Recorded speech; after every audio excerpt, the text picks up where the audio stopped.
Ça va bien? Ça va et toi? Oui, ravi de te voir. La semaine s'est bien passée, ça va? Oui, ça s'est bien passé aujourd'hui. Un peu fatigant, mais c'était chouette. Nickel. Bon, en attendant que tu rentres dans le live avec nous, j'ai parlé un peu de toi, ton parcours, tes origines, ton âge qu'on peut encore avouer sans aucun problème. Tu es né en 1987. Donc, oui. Voilà, c'est une année un peu particulière. Côté musique, peut-être tu vas me donner quelques souvenirs de 1987 que tu as pu goûter, je suppose. Et puis j'ai parlé des établissements dans lesquels tu as eu l'occasion d'exercer. J'ai pas encore parlé de tes activités de chroniqueur. J'ai pas encore évoqué le fait que tout le monde t'a vu hier soir à la télévision, puisque tout le monde était bien entendu sur M6 pour regarder Top Chef.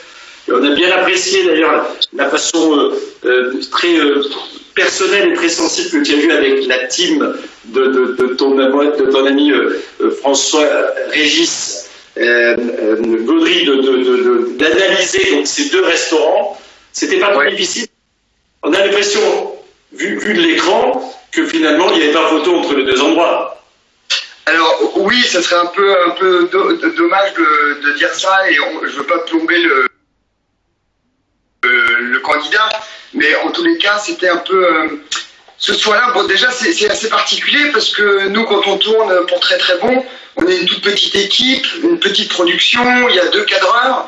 Et là, quand on est arrivé sur le plateau de Top Chef, il y avait au moins 6 camions, il y avait 90 personnes dans la production. C'est un gros morceau. Et donc, ça va être impressionnant, mais tu as passé un bon moment dans les ah oui. Alors après, c'est le tournage.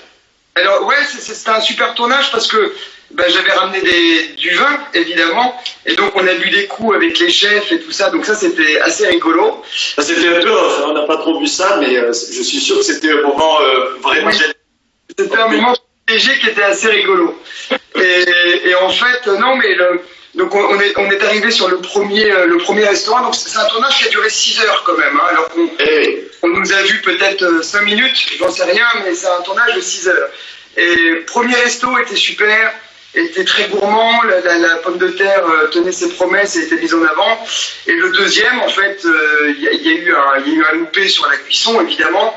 Les gens l'ont vu, même à l'écran, ça se voyait. Et là, il avait très rose. Hein. Ouais.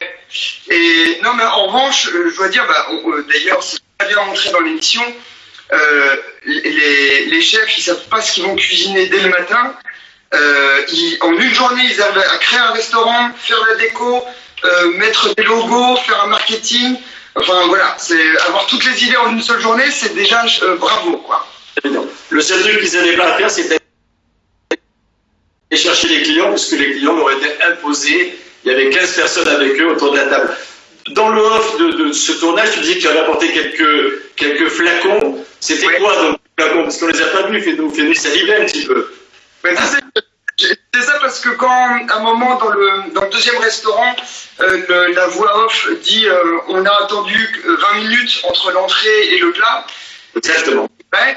Et je disais à mes amis qui me posaient la question, je leur disais mais c'était pas grave parce que justement on avait planqué des bouteilles sous la table et on buvait des petits coups comme ça.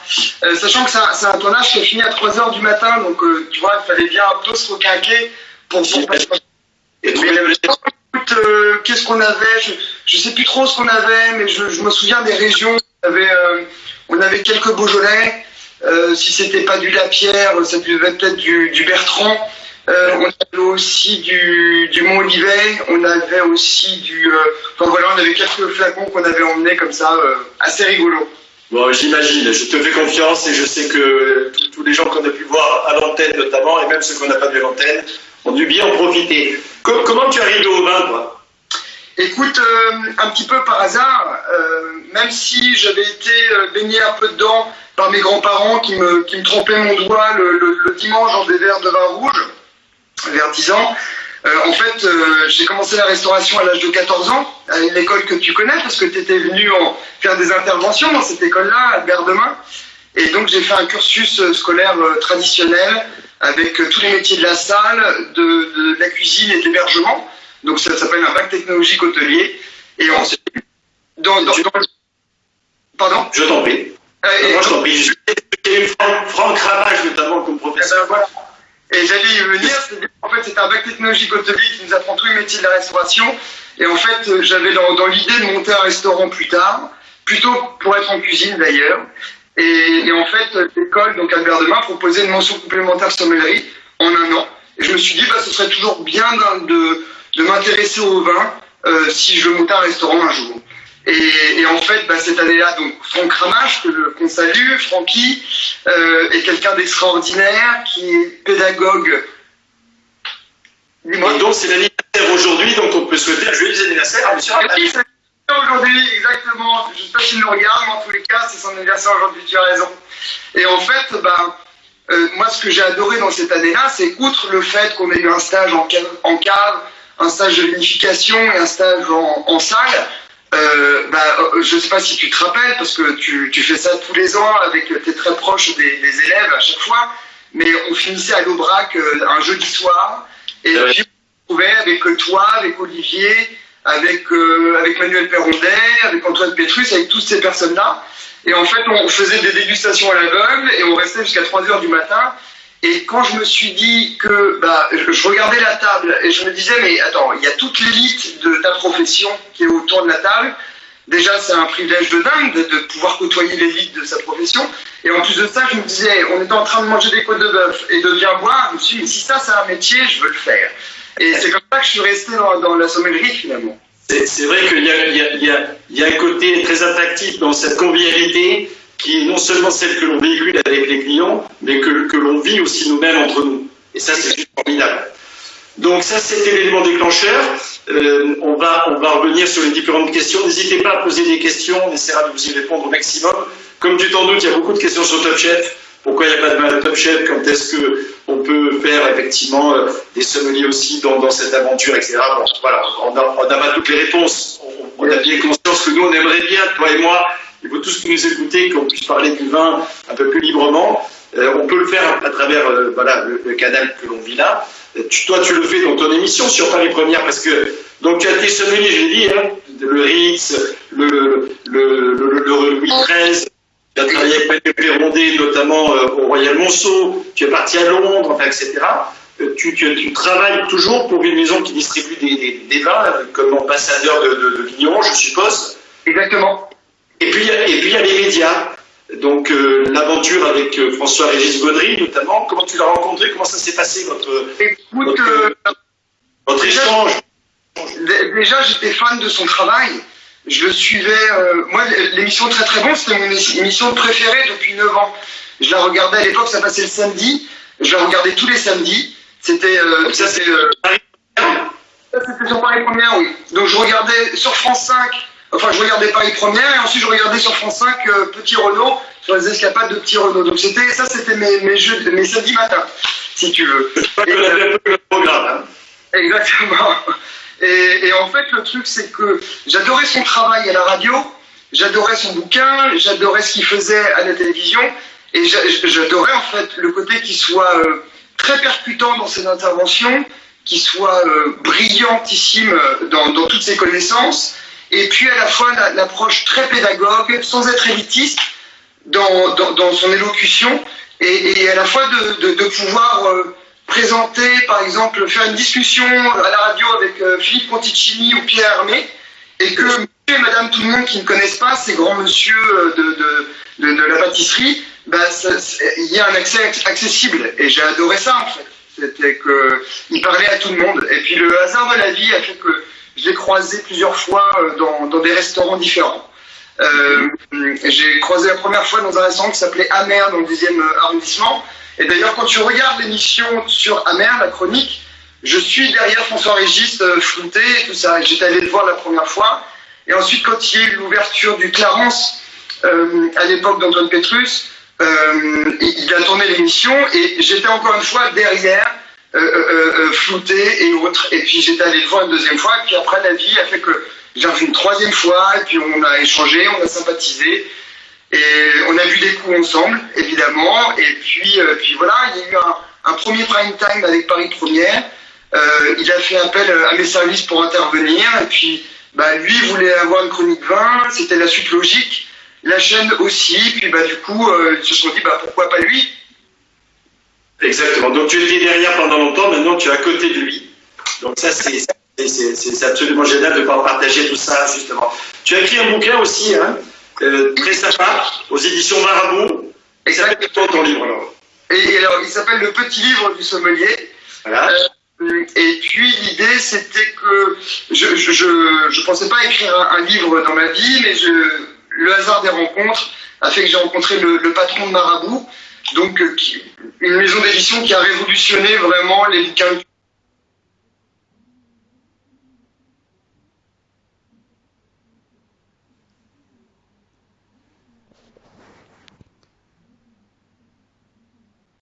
cuisine, les bouquins de food et tout ça. Et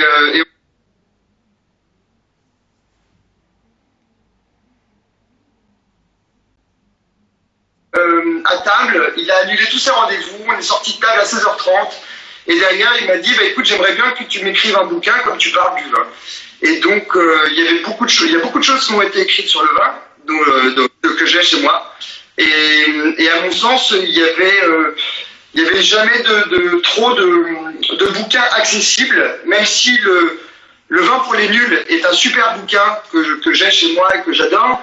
J'aime pas le mot nul, et vu que le monde du vin est assez élitiste et les gens ont peur de parler du vin, je n'aimais pas trop cette approche un peu cassante. Et donc j'ai essayé de débrider un peu les codes, et pour ça je me suis entouré d'un illustrateur et qui est devenu un ami, qui est génial. Je vois qu'il y a Nina que je salue. Il y a un illustrateur qui est génial qui s'appelle Jean-André, et l'idée de rassembler le monde. Pardon, lui en plus il est tatoueur, donc oui, il est tatoueur. Graphisme, mais avec un parti pris particulier. Moi j'adore ton livre parce que c'est différent au niveau des codes. Comme tu dis, dans l'intro, en tout cas dans le résumé du livre, tu dis il y a beaucoup de gens qui osent pas parce qu'ils ont peur de dire une connerie, entre guillemets. C'est ton expression. Et c'est assez vrai. Les gens sont intimidés par rapport au vin. Alors par rapport aux gens du vin d'autant plus. Et ton livre permet effectivement de débloquer un petit peu peut-être le sommeil qui sommeille en nous, quelque part. Donc à celui qui aime, il est précieux de ne pas mettre des mots, ne serait-ce que pour les exprimer ou communiquer avec les autres. Et grâce à ton livre, c'est vraiment ça l'esprit. On arrive à se lâcher et à partager du coup davantage et se faire plus plaisir, ce que le but quand même. Eh ben, t'es adorable, parce que c'était vraiment ce que je cherchais à faire. Et répondre au tout début, le bouquin devait s'appeler Le vin pour les copains. Parce que tous mes amis qui sont pas dans la restauration me disent à chaque fois, tiens Guilherme, est-ce que c'est bon ça, tout ça. Je dis, mais écoute, tais-toi, déguste, dis-moi si tu aimes, et ensuite on échange dessus. Mais n'écoute pas mon avis avant de parler. Et l'idée de se rapprocher d'un tatoueur qui est Jean-André, et le fait que le monde du tatouage et le monde du vin est très similaire. C'est-à-dire que c'est à la fois très populaire, tout le monde y a accès, tout le monde boit tous les jours du vin quasiment. Maintenant, aujourd'hui, tout le monde est tatoué, et à la fois, c'est deux univers qui sont un art à part entière. Le monde du tatouage et le monde du vin qui est assez élitiste par ses connaissances. On peut le concevoir, et c'est tout à fait logique dans tes propos. Donc, la télé, le livre, la vente de vin, quels sont tes coups de cœur, puisque c'est aussi ça qu'on a envie de partager avec tous les gens qui nous suivent en ce moment. Tes coups de cœur récents, ce que tu as envie de boire dans cette période de confinement. Je suppose que tu es confiné comme tout le monde, bien entendu. Oui. Tu t'es occupé comment depuis le début du confinement? Alors c'était un peu particulier parce que j'ai été confiné dans le Limousin juste avant l'annonce d'Emmanuel Macron, et du coup j'y suis resté un mois. Et ensuite, pour tout te dire, j'ai chopé le virus en fait. Et d'ailleurs, je salue aussi Olivier Poussier qui m'appelait tous les jours pendant 15 jours, qui a été une crème. Bon, bref. Et on a reçu dans le live également, c'est notre première invité. Exactement. Et en fait, une fois que j'ai guéri, j'ai attendu 2 semaines et demie. Et puis, j'avais déjà aussi du travail à Paris. Mais c'est surtout que je voulais être utile, en fait. Et du fait un peu des connexions, des réseaux de chefs et tout ça, je voyais qu'il y avait besoin aussi de manœuvre. Et du coup, j'ai appelé divers assos. Et du coup, je suis rentré, en fait, pour travailler toute la semaine pour diverses associations qui aident les soignants, mais aussi les sans-abri, les gens du quartier et les migrants surtout. Donc je passe mes journées à cuisiner. Voilà. Comment s'appellent les assos dont tu t'occupes? Parce que ça peut permettre aux gens de les connaître et peut-être de les aider également. Il y en a une qui fait bien parler d'elle et c'est tant mieux, c'est Hello Ernest qui faisait 145 repas chaque semaine et là ils en sont, là rien que pour le pôle, il y a 3 pôles à Paris, rien que le pôle pour lequel je travaille, avec lequel je contribue, c'est 2700 repas par semaine. Donc c'est un peu l'expansion de tout ça et ils s'attendent à avoir une vague de gens dans le besoin après le confinement aussi. Donc c'est bien, faut continuer à les soutenir. Si vous avez des invendus, si vous êtes restaurateur, agriculteur ou autre, n'hésitez pas à donner vos invendus ou une production qui pourrait mourir. Bien entendu, ce sont des bons conseils et c'est extrêmement utile. Et puis il y a toujours besoin de bénévoles, de chefs pour driver l'équipe et des choses comme ça. Je sais que beaucoup de gens de l'univers de la gastronomie, que ce soit les maîtres d'hôtel, les serveurs, les cuisiniers, bien entendu, qui sont un peu plus visibles encore, mais ont beaucoup œuvré dans cette période, continuent à œuvrer d'ailleurs. Je pense que c'est même foncièrement une des vocations de notre métier.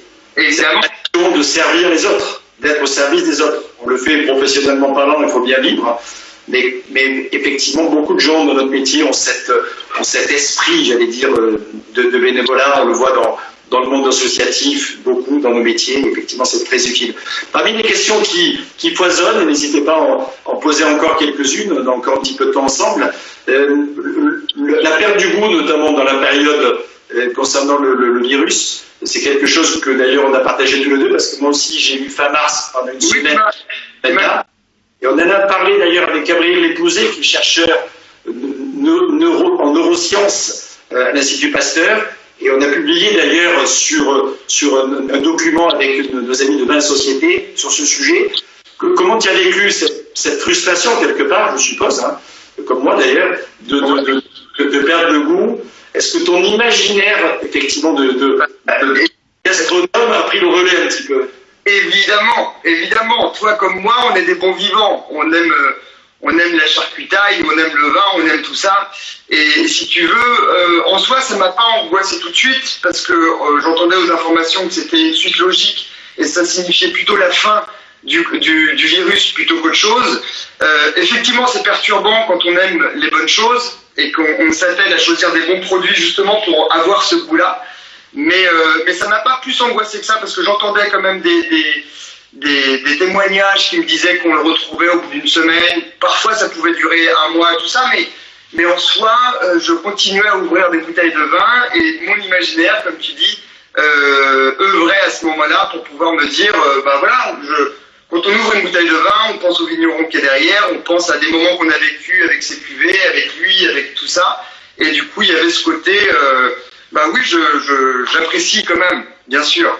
Il y a le vin enivre et il faut oublier un peu de tout le temps décortiquer et tout ça et vivre l'instant présent.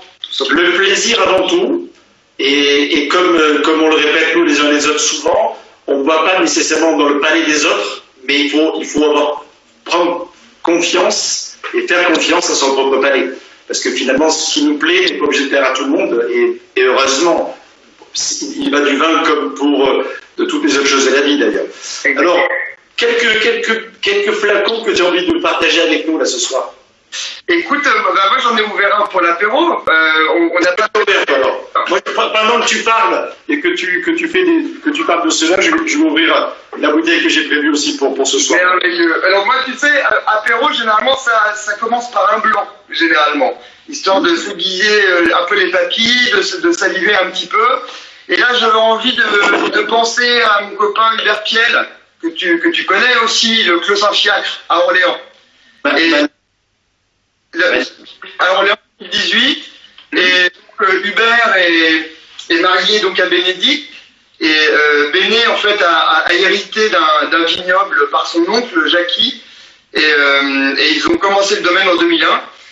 Et voilà des vignerons déjà qui sont des amis proches que j'adore et que j'embrasse. Et surtout, faut se lever de bonne heure pour connaître le vin d'Orléans. On pense à la ville, on pense pas au vin. Oui, et on pense d'ailleurs au vinaigre, parce que c'est un endroit où, à l'époque, on déchargeait les barriques des vins qui avaient viré. Et on les servait. C'est comme ça qu'est née la tradition de faire des vinaigres à Orléans, mais pendant très longtemps, ça a été un vignoble de qualité. Mais bien sûr, la Côte de France, pendant de nombreuses années, et c'est génial qu'effectivement, on puisse refaire du vin dans l'Orléanais. Et puis, donc c'est des gens qui travaillent très bien, et puis malheureusement pour eux, ils sont pas sur des terroirs de grands crus comme en Bourgogne ou à Bordeaux, donc malheureusement pour eux, ils vendront jamais des bouteilles à 300 €, mais c'est ce qui fait que leurs vins ont plein de charme, et surtout c'est des super bons rapports qualité-prix. C'est très très accessible. Moi, c'est pas assez cher, je vais te le dire. Hein. En prix public, c'est quoi? Écoute, là, cette bouteille, c'est un peu particulier parce que je l'ai achetée dans un restaurant qui s'appelle Pouliche. Et donc, je suis pas sûr qu'ils fassent les prix cavistes et tout ça. Mais, donc, je pense qu'ils élèvent un petit peu plus. Mais écoute, j'ai acheté la bouteille 15 €. Donc, toi comme moi, ça veut dire qu'au domaine, elle doit valoir dans les 11 €, 12 €, quelque chose comme ça. Pouliche a signalé que donc c'est une chef assez célèbre. Hein. Oui. Amandine Chéniaud. Amandine Chéniaud, exactement. Et pendant le confinement, elle a proposé à un certain nombre de gens de venir vendre leurs produits, y compris des maraîchers de différentes régions. Elle a transformé son restaurant, finalement, Pouliche à Paris, en une sorte de marché local pour faire en sorte que les gens du coin puissent venir en profiter. Mais j'ai fait mes courses là-bas tout à l'heure, tu vois. Belle initiative, exactement. Donc, alors moi j'ai ouvert un rouge, mais un rouge de Gamay et de Pinot. C'est un Côte d'Auvergne. C'est une région à laquelle il faut vraiment s'intéresser de nouveau, parce que c'est vrai que faire du vin à Clermont-Ferrand au jour ces derniers temps, c'était pas nécessairement une région à laquelle on pensait spontanément, mais pendant très longtemps, un peu comme l'Orléanais, ça a été des grandes régions viticoles. Et aujourd'hui, sur le massif volcanique notamment, il y a une vibration particulière, je trouve, des vins volcaniques. Ils ont d'ailleurs créé une association là-bas, dans le coin. Bien sûr. J'ai eu la chance d'y aller en janvier pour participer à la première rencontre des vins volcaniques. Il y avait des vins français, notamment du Massif central, mais il y avait aussi des vins français du Muscadet, par exemple, où il y a aussi des terroirs volcaniques et magnétiques, des vins de Corse, des vins de l'Etna, des vins de Santorin, enfin, etc., ou de Lanzarote. Il y a vraiment des grands terroirs volcaniques de par le monde. Et l'Auvergne, alors là, on parle de rapport qualité-prix, c'est pareil, c'est super intéressant. Parce que c'est une dizaine d'euros, et on a même des vins moins chers et quelques cuvées au-delà. Ça, c'est la cuvée La Légendaire, qui est faite par Pierre Desprats, qui est un des chantres, j'allais dire, avec un certain nombre d'autres vignerons du coin, hein, des vins d'Auvergne. Et ça, c'est celui qui est fait à côté d'Aurillac, dans le Cantal, enfin qui est vieilli plus exactement à Aurillac, dans le Cantal, avec une technique particulière, parce qu'ils font vieillir les vins pendant l'hiver dans un buron, donc qui sont des petits cabanes en pierre, et les vins sont mis là, et au printemps ensuite, les vins sont sortis, ils ont passé l'hiver là-haut, ils sont sortis, ensuite mis sur le marché, dégustés. Les blancs sont faits avec du chardonnay, et les rouges, tels que celui-ci, c'est Gamay et Pinot. Donc on a la fraîcheur du Pinot avec ce côté un peu racé, et le côté très avenant, j'allais dire, du Gamay. 50-50, c'est un plaisir gagnant, comme on dit. Ah bah évidemment, j'imagine. C'est un vin où la bouteille se descend en 20 minutes, à 2, j'imagine. Oui, on va dire ça. Je te rappelle que tout ça se fait avec modération et que nos amis de Vins Société et de l'Union nationale française sont très attentifs à ça, avec raison également. Et dans les vins volcaniques, souvent, moi ce que je retrouve comme constante finalement, c'est qu'il y a, alors on parle de minéralité, c'est un thème dont on pourrait débattre largement de sa définition, mais en tout cas il y a ces notes un peu fumées, épicées particulières, qui sont vraiment une constante que je trouve quasiment dans tous les vins de terroir volcanique. Et un petit peu, moi je trouve aussi qu'il y a des côtés un peu métalliques en termes de matière, en termes de texture. Il y a ce côté un peu ferreux, quoi, tout simplement. Un peu salin ferreux, parfois, intéressant. Et un grand terroir volcanique qu'on oublie parfois, c'est Tokaj, en Hongrie, qui est un volcan, bien entendu. Et sur les moelleux et sur les fameux grands Tokaj, Azul, les Potonios, etc., le sucre adoucit un petit peu, c'est le cas de le dire, hein, cette sensation. Par contre, sur les secs faits à Tokai, c'est juste extraordinaire. Il y a de très jolis blancs secs faits à Tokai avec le fameux cépage Furmine notamment, qui sont super intéressants à découvrir de nouveau. Un autre coup de cœur peut-être, ou la bouteille que... Écoute, un autre coup de cœur que... attends, je vais prendre la bouteille. Je t'en prie. N'hésitez pas encore, il nous reste 1 ou 2 minutes, mais si vous avez encore une dernière question à poser à Kylian, profitez-en. Hein. J'ai goûté ça, je ne connaissais pas, enfin je connais le domaine, mais je ne savais pas qui faisait ça. C'est le domaine des surfaleurs, le domaine Weinbar. D'accord. Donc on est en Alsace, du côté de Kinsheim. Exactement. Et puis ils font une super... Quand on voit l'étiquette à l'envers, tu peux nous la lire? On la voit à l'envers, l'étiquette, malheureusement. Je ne sais pas comment on fait. Ça s'appelle KB. Oui. Pinot 2018. Ça s'appelle Test Nature numéro 1. Et c'est à base de Pinot Gris, Pinot Blanc et d'Auxerrois. C'est un peu un blanc. Il s'essaye un petit peu en macération, semi-orange, un peu dans tout ça, et sans avoir de sucrosité pour autant. Écoute, c'était étonnant. C'était un vin porté sur la texture, sur l'aromatique.